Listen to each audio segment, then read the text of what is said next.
Interest only, is it a good idea? What are the kind of implications, the costs? I'm going to get into that right now. And also, sometimes it's a good idea to stay on interest only for as long as possible. So I'm going to get into that as well. But in terms of like some people actually need to go interest only really to kind of relief from the cash flow. Relief. So in terms of that, what I mean by that is obviously um, paying the interest bill only might save you on the monthly cash flow, but it does obviously cost as well. Imagine this is a 30-year term, right? Home loan. What does it cost you? Well, for something like this, you could say if you went interest only for a year, that really, in effect, what you've done is you've kind of made it a 31-year term, right? The other thing is that if your interest bill for the year is say 30 grand, then in a way, in some sense, that 1 year is costing you 30 grand, which is not cheap. However, sometimes there are ways to mitigate that. If it's a temporary relief you need in terms of cash flow, you could, after a year, for example, decide that you pay a little bit extra and try and fast forward the remainder of the term and try and reach the original term.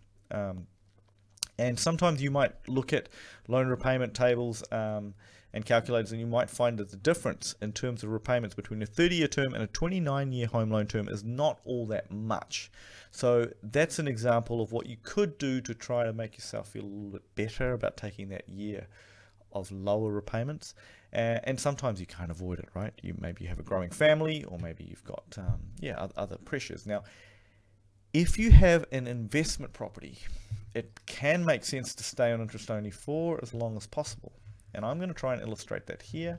Imagine, again, this is time, and you have two 30-year home loan terms. One is for the investment, and one is for your owner occupied, right?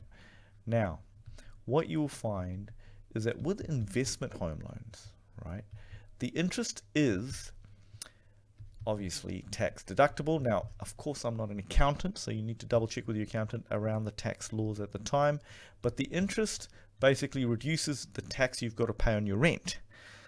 So by paying this down too quickly, you're really increasing your tax bill.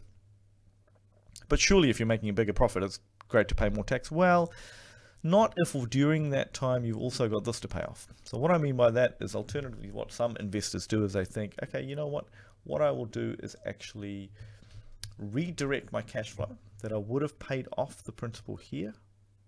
I'll redirect it to here, right?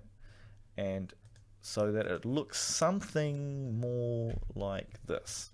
So imagine you slow pay the investment, and so the principal stays the same. However, because you're redirecting the cash flow here, you manage to reduce the term of the home loan.